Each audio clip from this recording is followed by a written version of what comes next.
अस्सलाम वालेकुम। नई वीडियो के लिए चैनल को सब्सक्राइब ज़रूर कीजिए और बेल आइकन के बटन को दबा दीजिए। शुक्रिया।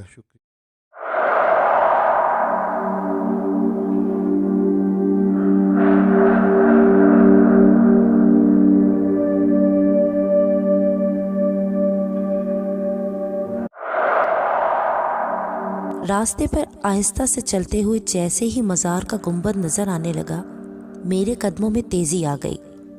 मज़ार जिसका मैं जिक्र कर रहा हूँ बहुत बड़े रकबे पर फैला हुआ था, जिसमें इसकी मरकज़ी इमारत में बुज़ुर्ग की कब्र शरीफ थी तो मुख्तसर, मगर इसका अहाता बहुत बड़ा था, जो सुर्ख ईंटों से बना हुआ था।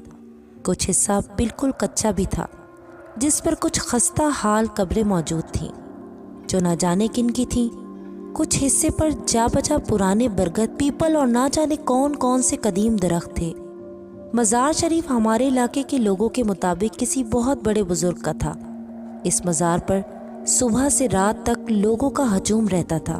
बे औलाद जोड़े औलाद की मन्नतें मांगते, मन्नत जो कि अमूमन पूरी ही हो जाती थी तो चढ़ावे चढ़ाने वालों का तांता बन जाता। कोई अपनी बेटी की शादी की मन्नत मांगता तो शादी होने पर बाकायदा अरूसी लिबास तक में दुल्हन मन्नत पूरी करने आती थी। मगर मज़ार अपनी जिस खसूसियत के लिए बेहद मशहूर था, वो आसेब ज़दा लोगों का इलाज था। दूर दूर से लोग अपने आसेब ज़दा बेटे बेटियों के इलाज के लिए मज़ार शरीफ आते और यहीं पड़ जाते और अपने मुकम्मल सेहतमंद मरीज़ों को लेकर वापस जाते। मज़ार के अहाते में मैंने बारहा अपनी आंखों से नौजवान आसेब ज़दा लड़के लड़कियों को इस तरह मुसलसल कलाबाजियाँ खाते देखा था, जो कोई आम इंसान कर ही नहीं सकता था। मेरी वालदा के बकौल साहिब मज़ार आसेब ज़दा के ऊपर चढ़ी बदरूहों को इस तरह सजाएं देते थे कि वो बीमार को छोड़कर चला जाए। कभी शदीद तपती सी धूप में नंगे पाँव उल्टा यानी पाँव ऊपर करके हाथों के बल लड़के लड़कियां इस तरह तेजी से चलते थे कि क्या कोई करतब दिखाने वाला चलता होगा। इनके साथ आने वाले शदीद परेशान चेहरे लिए एक तरफ बैठे ये तमाशा देखते। हम यानी मैं और मेरे कुछ दोस्त इस वक्त बिल्कुल नौजवान थे। हमारे लिए इन मनाजिर में बेहद कशिश होती थी। अक्सर औकात कोई नौजवान आसेब ज़दा लड़का या लड़की मुसलसल तकरार करता सुनाई देता, नहीं जाऊंगा, नहीं जाऊंगा। मेरे वालिद साहब इन बातों के बेहद खिलाफ थे। वो मज़ारों पर जाने, मन्नतें मांगने, चढ़ावे चढ़ाने के सख्त मुखालिफ थे। वो आसेब को भी नहीं मानते थे। ये सब ज़हनी बीमारियों की इकसाम है। वो ये भी पसंद नहीं करते थे कि मैं या मेरी अम्मी कभी मज़ार पर जाए। मगर मज़ार मेरे कॉलेज के ऐन रास्ते में पड़ता था। कॉलेज आते जाते इसके अहाते पर नज़र पड़ना लाजमी बात थी, और अहाते में आसेब ज़दा नौजवानों की ऐसी हरकत जो कोई बड़ा करतबबाज भी मुश्किल कर पाए, इनमें मेरी दिलचस्पी ज़ाहिरी सी बात थी। ऐसे ही एक दिन जब मैं कॉलेज से वापस आ रहा था तो इस पर मेरी नज़र पड़ी। वो मज़ार के बाहर अहाते से हटकर जहाँ ईंटों का फर्श ख़त्म होकर कच्ची ज़मीन शुरू होती थी, वहाँ बैठी हुई थी। गोके इसने सर पर दुपट्टा ओढ़कर अपने इर्द गिर्द अच्छी तरह लपेटा हुआ था, मगर फिर भी खुद अंदाज़ा लगाया जा सकता था कि वो बिल्कुल जवान लड़की थी। इसने अपनी हथेलियाँ आपस में जोड़ी हुई थीं। चेहरे का ज़्यादा हिस्सा दुपट्टे में छुपा हुआ था, मगर जितना हिस्सा नज़र आ रहा था वो बेहद गोरा और खूबसूरत था। घर आकर मज़ार शरीफ और इस पर बैठी वो लड़की बिल्कुल जहन से निकल गई। मगर दूसरे दिन सुबह जब मैं कॉलेज जा रहा था तो अचानक मेरी नज़र इस पर दोबारा पड़ी। वो इस तरह मज़ार के अहाते पे ज़मीन पर बैठी थी कि इसका चेहरा पूरा खुला हुआ था। ओ मेरे खुदाया, इस कदर खूबसूरत चेहरा मैंने कभी नहीं देखा था। मेरे कदम जैसे ज़मीन ने पकड़ लिए। मैं काफ़ी देर तक वहीं खड़ा रहा, मगर इसने आंख उठाकर मेरी तरफ नहीं देखा। कॉलेज से वापसी पर मज़ार के करीब आते हुए मेरी धड़कन तेज़ होने लगी। काश वो नज़र आ जाए। मैंने दिल से दुआ की, मगर इस वक्त मेरी दुआ कबूल नहीं हुई। अहाता तकरीबन खाली था। इक्का दुक्का मवाली टाइप लोग ईंटों के फर्श पर दराज थे, मगर वो लड़की कहीं नहीं थी। मुझे मायूसी हुई। कुछ देर मेरी नज़र इसको तलाश करती रही। फिर मैं घर चला आया। दूसरे दिन कॉलेज की छुट्टी थी। तीसरे दिन जब मैं कॉलेज जा रहा था तो मज़ार के करीब पहुंचकर मैंने अंदर झांका।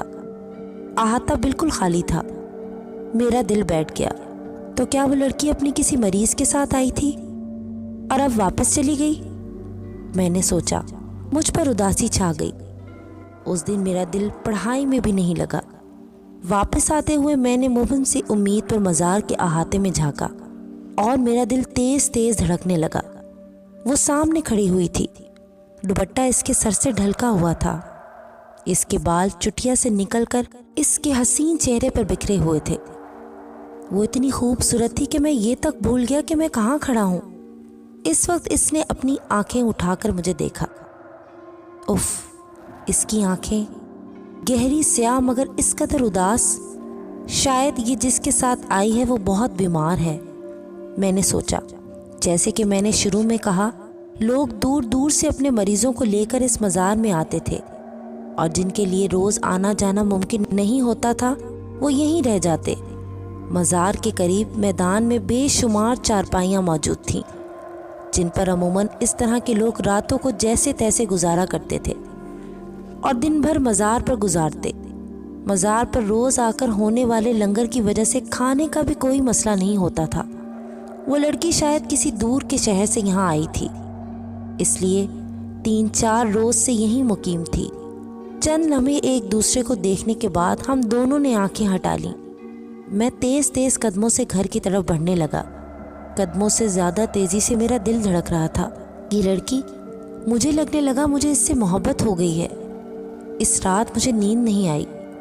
दूसरे दिन मैं कॉलेज जाने के लिए वक्त से पहले तैयार होने लगा, मगर किस्मत से ऐसी बारिश की झड़ी लगी कि कॉलेज बंद हो गया। मैं तो शदीद बारिश में भी घर से निकल रहा था, लेकिन मेरे कमबख्त दोस्त ने फ़ोन करके कॉलेज बंद होने की इत्तला कर दी और फ़ोन अटेंड भी वालिद साहब ने किया। तो इस वक्त तो घर से निकलने का सवाल ही पैदा नहीं हुआ। बारिश थी कि बंद होने का नाम ही नहीं ले रही थी और मेरा बुरा हाल था।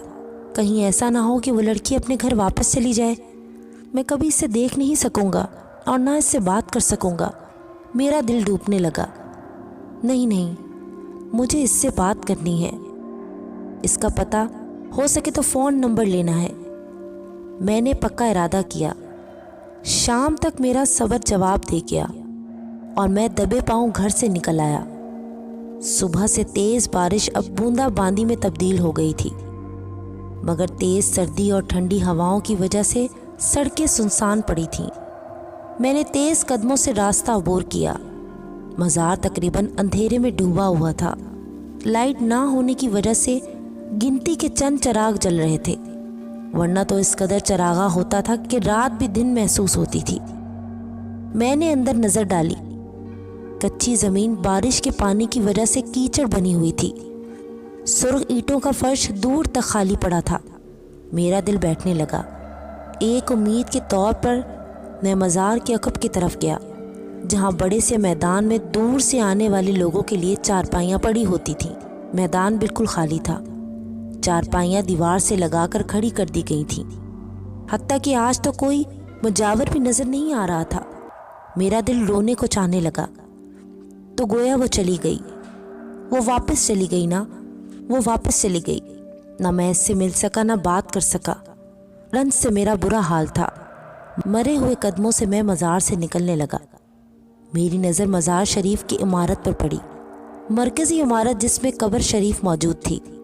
मेरे दिल में ख्वाहिश जागी, चलो आज फातिहा ही पढ़ लूँ। सीढ़ियाँ चढ़कर छोटा सा बरामदा खोलकर मैं मज़ार के अंदर दाखिल हुआ। वो भी बिल्कुल खाली पड़ा था। मैंने फातिहा के लिए हाथ उठा दिए और मेरे मुंह से इतनी खौफनाक चीख निकली कि लगा खुद मेरा दिल फट जाएगा। फातिहा पढ़कर चेहरे पर हाथ फेरकर जब मेरी नज़र अचानक ऊपर पड़ी तो मज़ार के बीचों बीच कब्र के ऐन ऊपर छत के साथ वो लड़की उल्टी लटकी हुई थी। उसके खुले बाल जैसे ज़मीन तक आ रहे थे। उसकी आंखें, जी हाँ वही आंखें जो मुझसे इस दिन टकराई थी तो मैं इसकी मोहब्बत में गिरफ्तार हो गया था, आज जैसे खून बहा रही थी। आज उसका हसीन चेहरा बाकायदा किसी बदरूह का चेहरा था। उसके हाथ आपस में जुड़े हुए थे, जैसे माफ़ी मांग रही हो। मैं पागलों की तरह चीखा बाहर भागा।